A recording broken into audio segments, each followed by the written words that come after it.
5 loaves and 2 fish. Let's eat.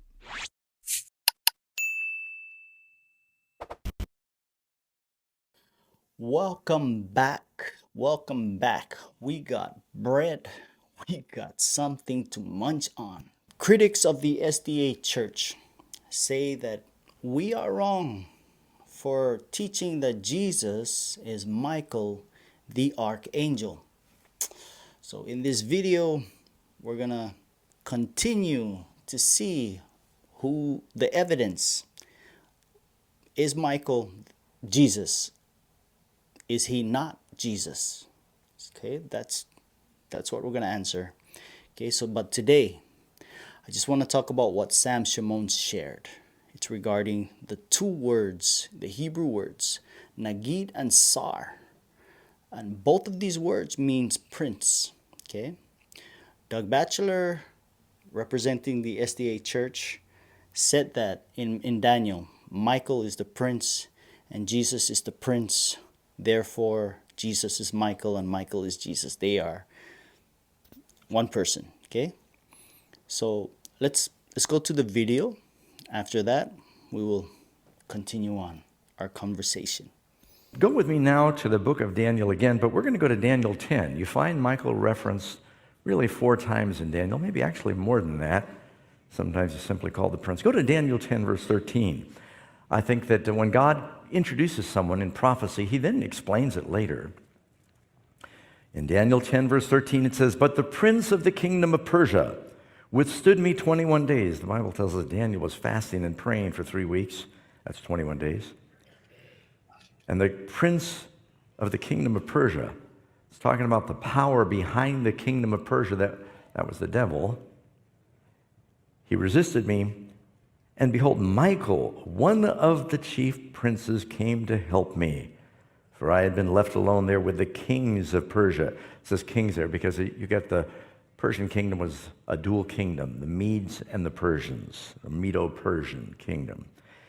Now it says Michael, one of the chief princes. That word one throws people. Doesn't mean God's got many chief princes. The word one, echad, in Hebrew, echad. And it means, it can mean one, it can mean numerically first, or greatest one.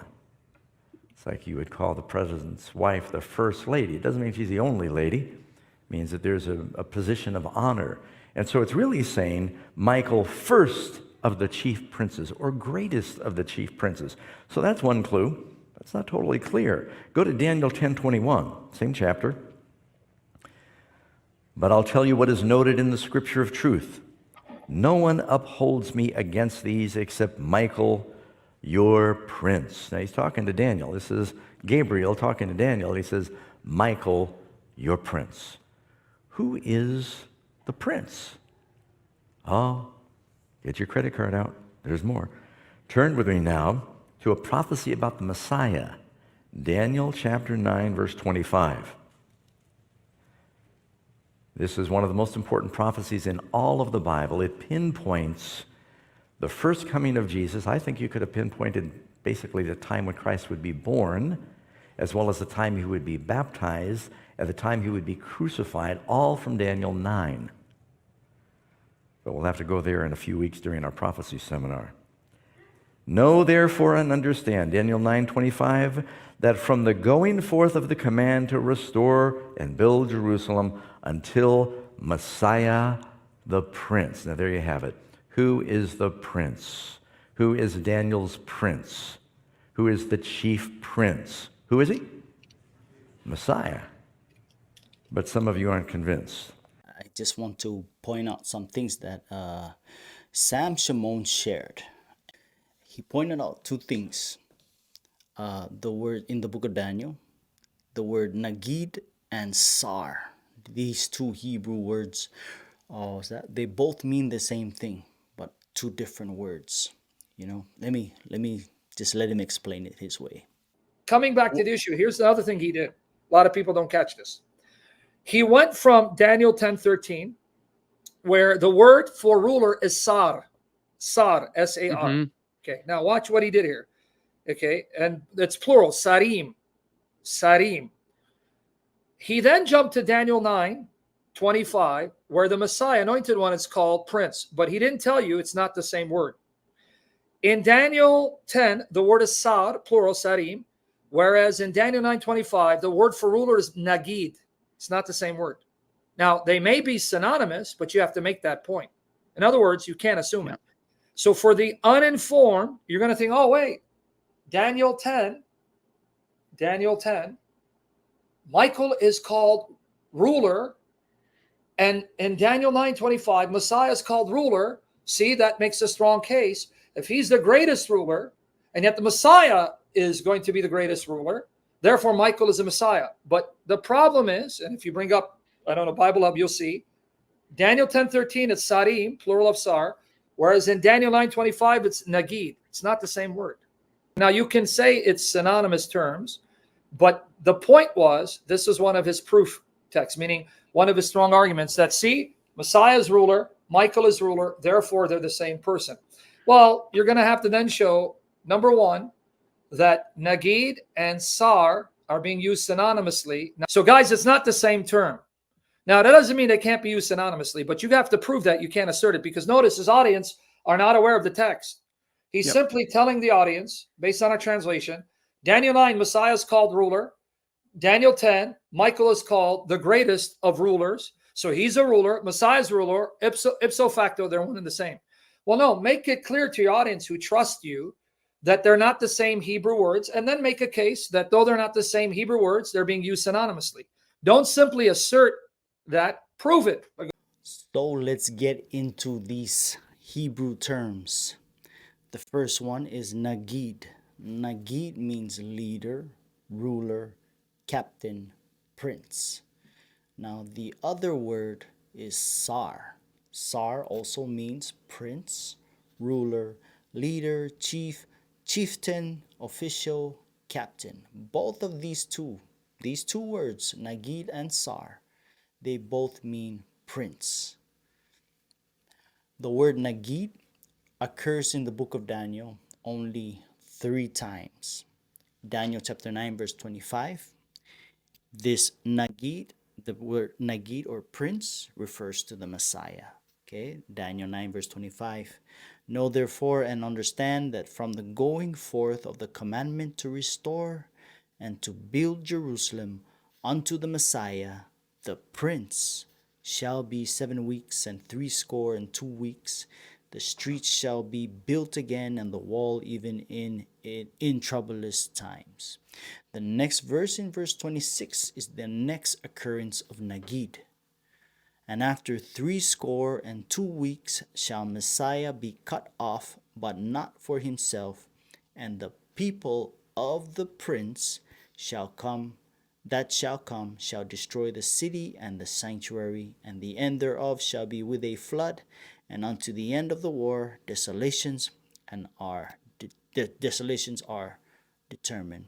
Now there are some that say that this prince here in verse 26 does not refer to Jesus, but refers to the enemy, the people that destroyed the city, the sanctuary, are the Romans. The Roman soldiers, they came in 70 AD and destroyed the temple. But I believe, just like others, that this prince here refers to the Messiah. It is the people of the Messiah that destroyed their city and their sanctuary. They were the one who caused the Roman soldiers to come in and destroy the city and the temple of Jerusalem. Okay, so this prince here in verse 26, the prince of the people, is the Messiah, Christ. The next occurrence of nagid in the book of Daniel is in chapter 11 verse 22. And with the arms of a flood shall they be overflown from before him, and shall be broken, yea, also the prince of the covenant. Jesus is the prince of the covenant. So here are the only 3 occurrences of nagid in the book of Daniel. Now let's move to the next word, the word sar. Sar means, again, prince, ruler, leader, chief, chieftain, official, captain. This word, on the other hand, occurs more frequently in the book of Daniel. In Daniel chapter 1, it refers to the prince of the eunuchs. Daniel chapter 8, verse 11, it's the prince of the host, and that is Jesus, the Messiah. Verse 25 of chapter 8, it says prince of princes, right? The Sarim, right? This is referring to Jesus again. And then in chapter 9, verse 6 and 8, the word Sar refers to earthly princes.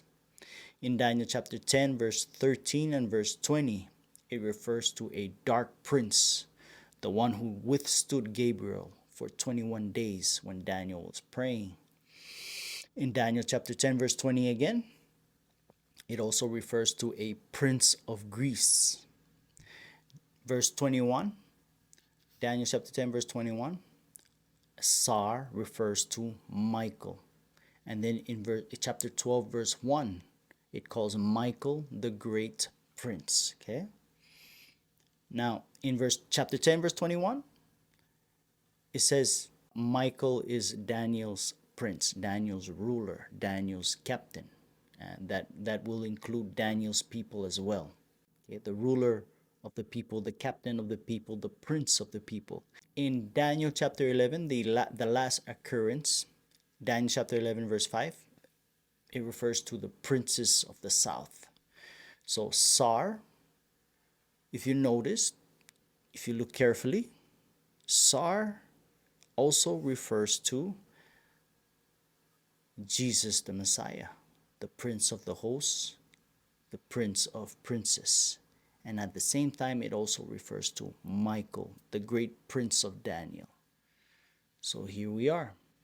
Michael and Jesus, the word Sar refers to both of them. And in Joshua chapter 5, verse 15, chapter 5, verse 14 and 15, you see where in Daniel it said the prince of the host, or the prince of princes. No, Daniel 8, verse 11, the prince of the host. That same line, that same phrase is found in Joshua chapter 5, verse 14 and 15. It says here in verse 14, is when Joshua meets up with the angel of the Lord, or with a man, right? There was a man with a sword drawn out. It says here, and he said, nay. Joshua asked him, are you here for us, or are you here for our enemies? And then the man said, nay, but as captain of the host, right? This is Jesus. But as captain, or Sar of the host, right? As prince of the hosts of the Lord, I am now come. And Joshua fell on his face to the earth and did worship, and said unto him, what saith my Lord unto his servant?